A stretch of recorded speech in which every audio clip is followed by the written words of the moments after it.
All right, welcome back to Duty's Daggers. I got some pretty cool thing for you guys to look at here. This is from a knife maker in Denmark called Anso. And I'd never heard of these guys until a subscriber reached out and said they had one of these and asked if I wanted to take a look at it. I hadn't heard of it, so I looked it up, saw that it was a really nice knife made in Denmark. So I said, yeah, absolutely, send it over. So this is not mine. It's a loaner. I'll send it back when I'm done.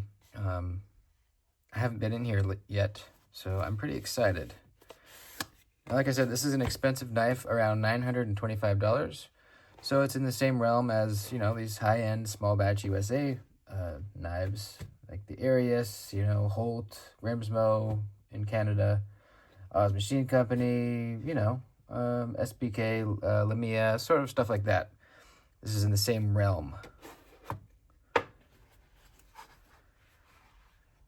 Ooh, man. All right. So this is called the Toko, and the manufacturer is Anso, and it's a button lock. Look at that. Wow, really tiny flipper tab. I wonder how that'll be. Really nice. I guess you'd call that a knurling, probably. Texture on the handle, very fine. Love the color. It's sort of like it's almost like it's like a very light purple, but on it's got some gold showing through. You can kind of see on the edges. There's gold showing through, and then all the hardware is anodized gold. You got a little backspacer. You got a little lanyard area back here, very hidden. Yeah, this is cool. Milled titanium clip. Looks like it'll work really well. Big old piece of hardware right in to hold the clip on there. I'm assuming it's inset or something so that it can't spin. Perfectly centered, nice, tightly sandwiched in there blade. All right, let's try this little tiny flipper tab out. It does have jimping. Let's see. Ooh, okay. All right, pretty reflective stonewash on this knife. Let me give this blade a little wipe.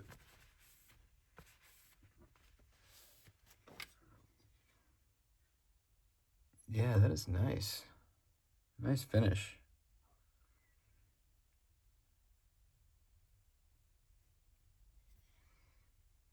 Sort of a crowned spine. Yeah, definitely crowned spine. Little row of jimping right there. I don't know why that's not longer, but your thumb does catch it. Very good ergos. I thought I might feel this clip, but actually, I don't really for some reason. I don't know why. Oh, cool. Okay, down in here it says number 402. So they are numbered. The blade steel is RWL34. Same steel that Grimsmo uses. So you got a drop point blade. Not a great sharpening choil plunge grind area. It's kind of interesting. We got a big old notch here, but it's back behind the plunge grind. So you can tell the edge bevel is getting a little wonky right in there.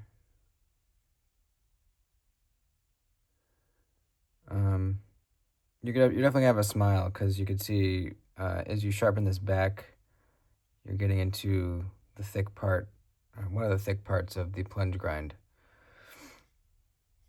You can definitely see more of a smile on this side. Interesting. I don't know why they did it like that. It should be, plunge grind should be like back here. Or the notch moved up or enlarged or something. Let's check this action out. So let's push the button. Nice and smooth. Yeah, weird. The flipper tab seems like you're going to slip off of it, but you don't really. There's just enough jimping right there to catch your... Ooh, nice sound. To catch your finger.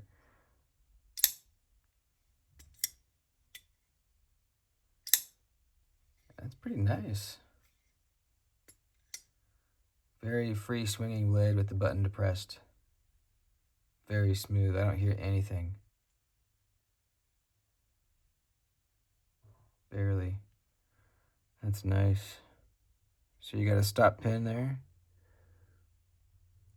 This long notch in the tang the stop pin goes down into. So the stop pin doesn't have anything to do with this notch. I thought maybe it was, the placement of that sharpening choil was because of the stop pin, but it's not. You can see nothing hits in there.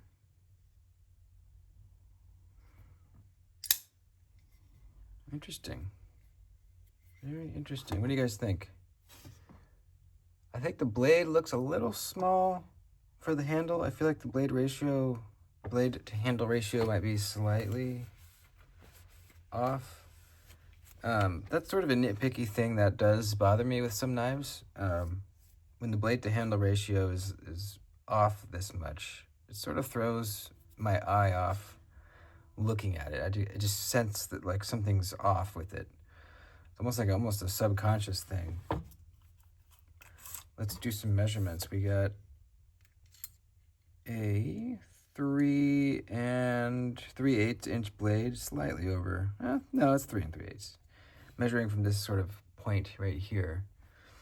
And then the handle is 4 5/8.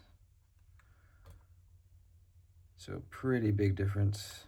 You got a difference of, let's see, 4, 5, 6, 7, 8, 9, 10. Do some quick math.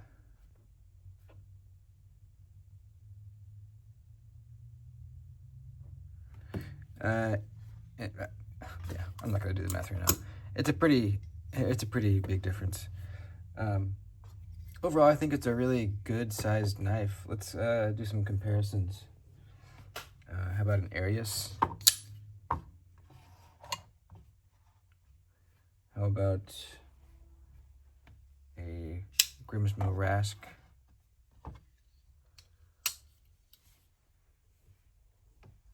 How about a Rosie?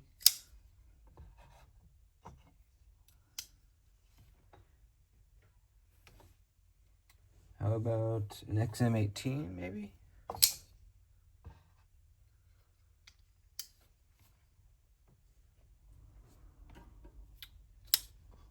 How about a Pyrite Warncliffe?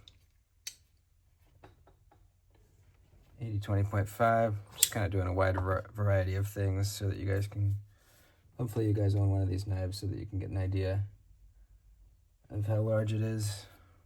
Small Sabenza.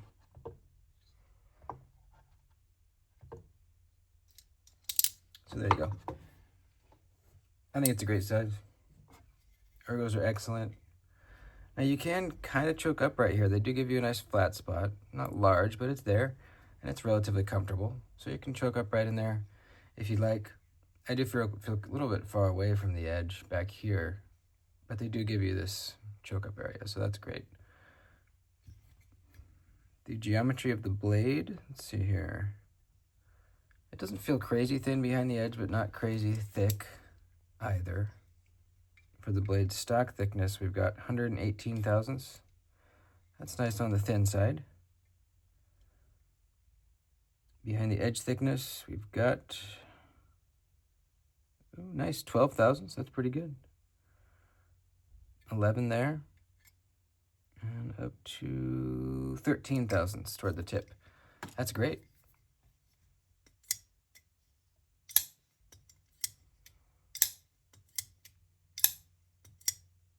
Trying to time it right so there's no bounce.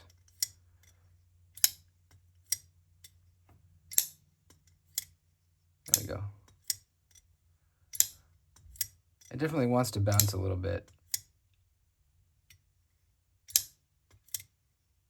If you time it right, you can get it to not bounce. Takes a little bit of practice. Or you could just hold it down, let it bounce all the way till it stops. Some people really hate bounce on things like this. I get it can be slightly annoying.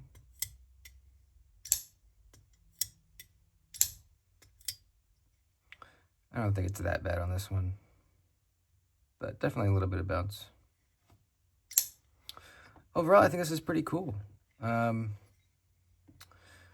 Would I buy one? I don't think so. I don't think overall the aesthetic really is speaking to me. I think it's to do with the sort of longer handle and shortish blade, the discrepancy there, and also this sort of weirdly misplaced sharpening choil notch.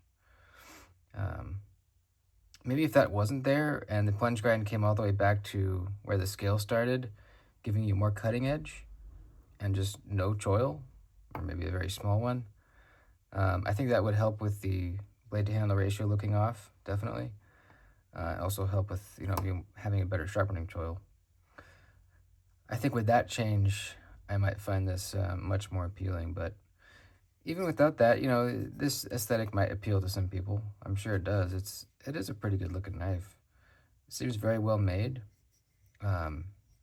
This texture is really nice. You can sort of see this line right here where it seems like this is kind of the high point of the scale, and then it tapers down this way and then tapers down this way. I think that's kind of cool. It's also tapered side to side too, rounded. I think it's cool, man. A lot of milling on the inside. Look at that. Ton of weight relief milling. We're looking at 3.5 ounces. Good weight. It's pretty cool how the flipper tab is very small, very unobtrusive, but still totally usable. I haven't slipped off once. That's pretty cool. I like that a lot. Yeah, pretty neat, man. Let me know what you guys think in the comments. This was my first time hearing of these guys. Definitely gonna watch out for them. I gotta look and see if they have any other models. Because yeah, I would say these are definitely a maker to keep an eye on. I don't know if they're new or not. I haven't done much research into Anso yet, but I will. I think I definitely will.